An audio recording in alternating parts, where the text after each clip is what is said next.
there was this opera experiment from, I don't know, maybe 6 years ago now, 7 years ago, that thought they were measuring neutrinos traveling faster than the speed of light.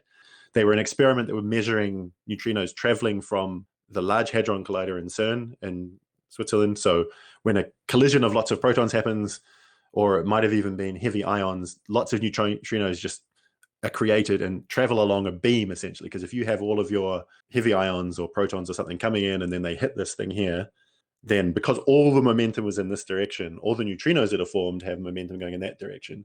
So if you then build a lab, and I think it was somewhere in northern Italy, that's along that path, you can tell you're going to get lots and lots of neutrinos. And the way to detect neutrinos is just to put a whole bunch of material, whether it's water or a noble gas or something like that, that won't be giving off many signals, but then if heaps and heaps and heaps of neutrinos go through, even though they're so weakly interacting that most of them just travel straight through your detector, some of them will collide with your detector. So you had this opera experiment that was measuring neutrinos traveling from CERN to this lab in northern Italy. And it seemed like they were getting there faster than light would get there. So they sort of said, well, we don't know what's going on. This is what happened.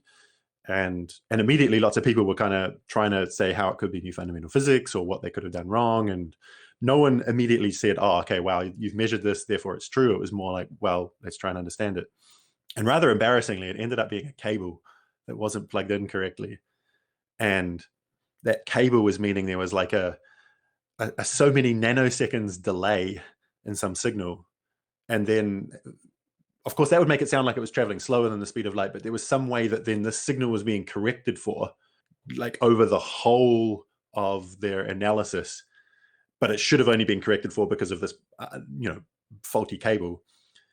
So it should have only been corrected in a tiny piece of the analysis, but because no one assumed it was a faulty cable, it was being corrected over the whole analysis. So like they were assuming things were arriving slightly before they were actually arriving.